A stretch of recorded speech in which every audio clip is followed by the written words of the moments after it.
Cầm nái tới cạp té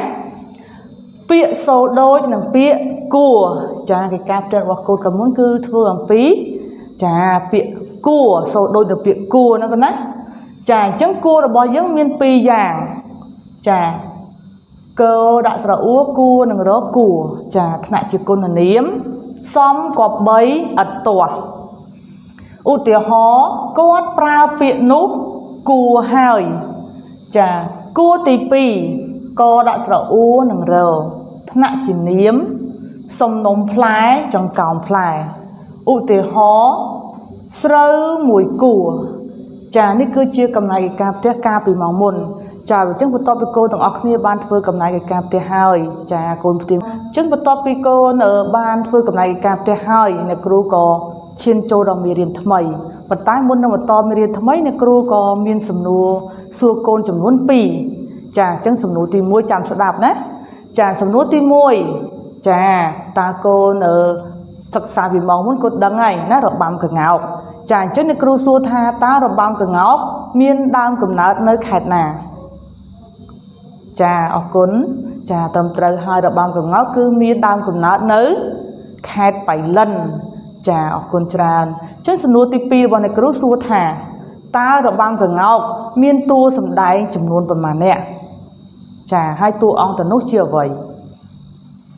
Chà tầm tới Chà nó không đọc băng cả ngọc đọc bò dưỡng cứ miên tua sầm đáy chùm luôn pi mình chân con ấy Chà muối cứ đa tua chìa cả ngọc Hay nâng mà nè tiết đa tua chìa priên Chà ọc con trao nè ca chô rùm chlai Chà chẳng bật tốt pi nè kru ba rầm đực mê riêng chà hay cứ nè kru Ôi cô từng ọc nhưng mà chô rùm án chùm nón chư mê riêng thâm mây chùm mùi nè kru đối tỏ tử Chà chẳng con chô rùm án chùm mùi nè kru ná Chà phía xa khmai Tùng bố ti cao sập bấy Phết Nang thị sri Mê riêng ti bỏng phí Lesson 7 Đòn trây nâng sơ lập bạc bồ ràn Classical music and art Chà ca đạp Listening Sa rờ văn Chà sa rờ văn đèn Chà ní cứ chưa chồng nó chưa mê riêng thâm mây đã tẹt tôn nâng ca Rùm xa rà văn Chà chứng côn thọp lứa Bây giờ lưu tha bọt xa rà văn Côn và hai chỉ thọp đằng Mình chân con ấy Chà chứng xa rà văn cứ chưa bạch rùm bà bây này khmai rà bỏ dương tăng pi bồ ràn màu Chà chứng bây giờ dương mi vị thi thông thông đôi chi vị thi chô năm khmai Cứ bị chưa chôn dương tay tái Chà rùm lên cầm sáng chừng mùi chừng vợ càng ổ nụ Chà chứng côn chọn đăng thà tá ngày ní Nè kru nâng lựa cho chừng vợ xa rà văn Hơi chừng vợ xa rà văn ní Kê trời rùm bạp nà Chà chẳng cô nâng chô rùm cho mùi nè kru Tam vi ta ô nè kru chia bần tỏ Chà bần tái môn nâng bần tỏ chô đo khlam xa mê riêng Nè kru có oi cô tầng ọc khní Chà chụp cho mùi nè kru nâng piệt cần lưu chùm luôn pram cho môn sân Chà chẳng cô tầng ọc khní chụp cho mùi nè kru nâng piệt cần lưu tàng pram Chà Chà chẳng cô tầng ọc khní chô rùm an nâng piệt cần lưu tàng pram sân Đàm bây chô đo mê riêng thầm mây đà bò nè kru tẹt tô nâng Chông vạ xa rà bàn phong đài Chà chứng cô chô rùm án có đôi chì stop cho mùi nè kru tặng óc nè Chà bịa con lứ Mùi xa rổ văn Chà xa rổ văn Nạ chì niếm Chia trong vạ mùi rổ bọt khmai Đà kê chô chất Rôm lên cầm sàn Chà ưu tì hó Bụa kê rôm bọt xa rổ văn Pi trong vạ nạ chì niếm Nạ bọt Ụ tì hó nhóm chô chất rôm chồng vạ ròm vùng Bấy Công sàn thân nạ chì kê rì giá sáp Xâm rạ chất Lùm hơi chất Ụ tì hó Bụa kê xâm rạ Công sàn Chà xâm tôm đáng tiết Ụ tì hó Bụa kê công sàn chìa mùi Ca ròm lên Chà 4. Xâm đáy thân nạ chì kê rì giá sáp Thơ rư bánh chênh ở khơi đài Chà ụ tì hó Đà ra xâm đáy chia tù ai Chà tì pram Cua thân nạ chì kê rì giá sáp Vi ấy bần thà Ụ tì hó Cua cài chơn chia sẵn nhà Chà trước bật tốt bị cô tầng ọc khní An nơi biệt cần lưu tầng pram hơi ចាអញ្ចឹងគួរទាំងអស់គ្នាត្រូវត្រង់ត្រាប់ស្ដាប់ព្រោះថាអំណាចស្ដាប់នេះចាអំណាចនៃការស្ដាប់នេះគឺតកតងនឹងចាមិនមានអត្ថបទនៅក្នុងសភៅយើងទេអញ្ចឹងគួរត្រូវការស្ដាប់នៅអ្វីដែលអ្នកគ្រូអានចាដើម្បីយល់នៅខ្លឹមសារតកតងនឹងចង្វាក់សារវ័នរបស់យើងចាអញ្ចឹងគួរទាំងអស់គ្នាត្រៀមខ្លួនដើម្បីស្ដាប់អំណាចស្ដាប់ជាមួយអ្នកគ្រូដូចតទៅចាឥឡូវគួរទាំងអស់គ្នានឹងចូលរួមស្ដាប់នៅអំណាចជាមួយអ្នកគ្រូទាំងអស់គ្នាព្រោះតកតងអំណាចស្ដាប់អញ្ចឹងគួរត្រូវទី1ឥឡូវគួរផ្ទៀងផ្ទាត់ទាំងអស់គ្នាដើម្បីស្ដាប់ទាំងអស់គ្នាណាចាចង្វាក់សារវ័នគឺជាចង្វាក់មួយដែលជនជាតិខ្មែរយើងនិយមចូលចិត្តរាំលេងកម្សាន្តគេរាំទល់មុខគ្នាមួយគូទៅមុខថយក្រោយនិងនៅនឹងមួយកន្លែងមិនដើរជារង្វង់ដូចរាំវង់ឬរាំក្បាច់ទេចង្វាក់សារវ័នមាន2វគ្គឆ្វេងស្ដាំទៅមុខថយក្រោយក្នុងវគ្គមួយមានក្បាច់ដៃជើងដងខ្លួននិងក្បាលរួមផ្សំគ្នាក្បាច់ទាំងអស់នេះសម្ដែងចេញស្របគ្នាពេលតែមួយចង្វាក់សារវ័នជាចង្វាក់មួយដែលធ្វើឲ្យរីករាយមានកាយវិការរស់រវើកនិងទទួលការនិយមចូលចិត្តពីសំណាក់ប្រជាជនខ្មែរផងដែរចង្វាក់សារវ័នគេរាំទល់មុខគ្នាដេញគ្នាទៅមុខ3ជំហានគោះកែងជើង1ថយក្រោយ3ជំហាន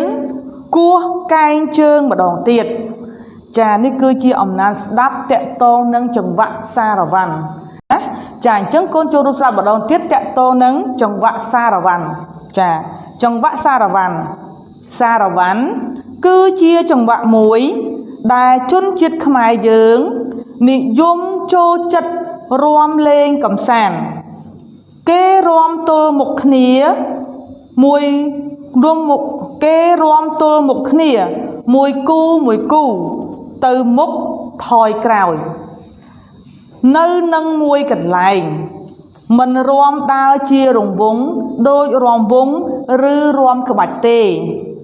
ចង្វាក់សារវ័នមាន2វគ្គ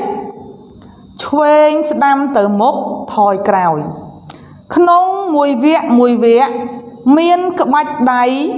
ជើងដងខ្លួននិងក្បាលរួមផ្សំគ្នាក្បាច់ទាំងអស់នេះសម្ដែងចេញស្របគ្នាពេលតែមួយចង្វាក់សារវ័នជាចង្វាក់មួយដែលធ្វើឲ្យរីករាយមានកាយវិការរស់រវើកនិងទទួលការនិយមចូលចិត្តពីសំណាក់ប្រជាជនខ្មែរផងដែរចង្វាក់សារវ័នគេរាំទល់មុខគ្នាដេញគ្នាទៅមុខ3ជំហានគោះកែងជើង1ថយក្រោយ3ជំហានគោះកែងជើង1ម្ដងទៀតចាគោះកែងជើង1ម្ដងម្នាក់ចានេះគឺជាចង្វាក់សារវ័នរបស់ខ្មែរចាអញ្ចឹងបន្ទាប់ពីកូនទាំងអស់គ្នាបានស្ដាប់នៅការអានរបស់អ្នកគ្រូក្នុងសៀវភៅគ្រូហើយអ្នកគ្រូគិតថាកូនទាំងអស់គ្នាពិតជាបានស្វែងយល់នៅចាចង្វាក់សារវ័នរបស់ខ្មែរយើងចាតើគេទៅរាប់នឹងម្ដេចចាអញ្ចឹងអ្នកគ្រូក៏មានជាសំណួរចាចំនួន6ផងដែរចាដើម្បីឲ្យកូនទាំងអស់គ្នាចូលរួមឆ្លើយចាអញ្ចឹងអ្នកគ្រូសូមអានសំណួរជាមុនសិនណាចាសំណួរ1តើអត្ថបទនេះនិយាយអំពីអ្វី2តើក្បាច់រាំសារវ័នមានប៉ុន្មានជំហាន3តើជំហានទី1ត្រូវធ្វើដូចម្ដេចចា4តើជំហានទី2ត្រូវធ្វើដូចម្ដេច5ជំហានបន្ទាប់មកទៀតត្រូវធ្វើដូចម្ដេចចាទី6ជំហានចុងក្រោយត្រូវធ្វើដូចម្ដេច ចានេះគឺសំណួររបស់អ្នកគ្រូតាក់ទងនឹងចាចង្វាក់សារវ័នរបស់យើងចាអញ្ចឹងអ្នកគ្រូទុកពេលឲ្យកូនចំនួន5នាទីដើម្បីធ្វើការស្វែងរកចម្លើយចាអញ្ចឹងបន្ទាប់ពីអ្នកគ្រូទុករយៈពេលឲ្យកូនចំនួន5នាទីដើម្បីស្វែងរកចម្លើយហើយចាអញ្ចឹងកូនទាំងអស់គ្នាសូមផ្ទៀងផ្ទាត់ចម្លើយរបស់កូនដែលបានស្វែងរកជាមួយនឹងចម្លើយរបស់អ្នកគ្រូដូចតទៅចាចម្លើយចាចម្លើយ1អត្ថបទនេះនិយាយពីរបៀបរួមក្បាច់សារវ័នចាចម្លើយទី1ណាកូនចម្លើយទី2ក្បាច់សារវ័នមាន3ជំហានឆ្វេងស្ដាំទៅមុខថយក្រោយសម្រាប់វគ្គទី1ចាចម្លើយទី3នៅជំហានទី1ត្រូវឈានជើងស្ដាំទៅមុខជើងឆ្វេងដៃទាំងពីររលាស់នៅចំហៀងខ្លួនចានេះគឺយល់ភាសារវ័នហ្នឹងណាតោះជំហានចម្លើយទី4ចម្លើយទី4នៅជំហានទី2ត្រូវឈានជើងឆ្វេងទៅមុខជើងស្ដាំបន្តដៃទាំងពីររលាស់មកមុខបន្តិចចានេះគឺជំហានទី2ចាចម្លើយទី5នៅជំហានបន្ទាប់មកទៀតត្រូវឈានជើងស្ដាំទៅមុខជើងឆ្វេងបន្តទៀតដៃទាំងពីររលាស់ត្រង់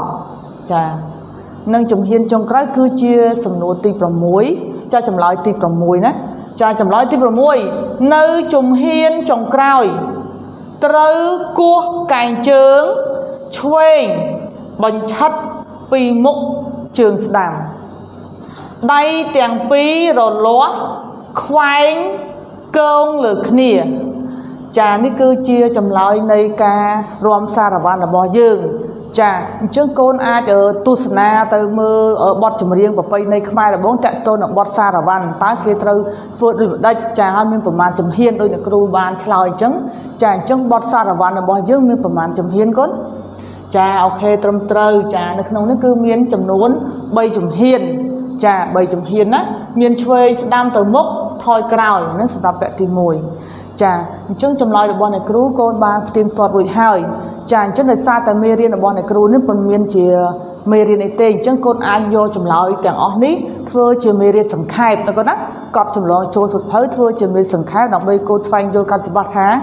តើចង្វាក់សារវ័នគេរួមដូចម្ដេចចាអញ្ចឹងបន្ទាប់ពីអ្នកគ្រូបានឆ្លើយសំណួរហើយអ្នកគ្រូក៏សូមចូលកិច្ចការផ្ទះរបស់អ្នកគ្រូតែម្ដងចា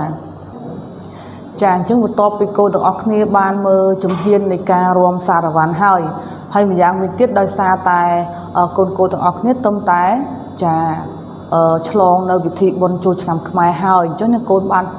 អស់គ្នាពិតជាបានទស្សនានៅការរួមលេងកម្សាន្តរបស់ប្រជាពលរដ្ឋយើងតាក់ទងនឹងចង្វាក់រាំវង់សារវ័នឡាំលាវណាចាអញ្ចឹងអ្នកគ្រូសង្ឃឹមថាកូននឹងអាចយល់អំពីការរួមចង្វាក់សារវ័ននេះអញ្ចឹងអ្នកគ្រូមិនអាចរួមឲ្យកូនមើលទេដោយសារតែអ្នកគ្រូមានតែប៉ុណ្ណេះចាអញ្ចឹងចំពោះក្បាច់សារវ័នគឺគេទៅរួម2នាក់ទល់មុខគ្នាណាកូនណាចាអញ្ចឹងជាចុងក្រោយនេះគឺអ្នកគ្រូមានកិច្ចការផ្ទះដើម្បីឲ្យកូនទាំងអស់គ្នាបានធ្វើផងដែរចាអញ្ចឹងកូនចូលរួមអានកិច្ចការផ្ទះជាមួយអ្នកគ្រូណាចាកិច្ចការផ្ទះ homework ចូលឆ្លើយសំណួរខាងក្រោម1ចូលប្អូនរាប់ចង្វាក់រាំបុរាណខ្មែរយើងឲ្យបាន5 2តើប្រជាជនខ្មែរយើងនិយមចូលចិត្តរាំចង្វាក់បុរាណនេះនៅពេលណាដើម្បីអ្វី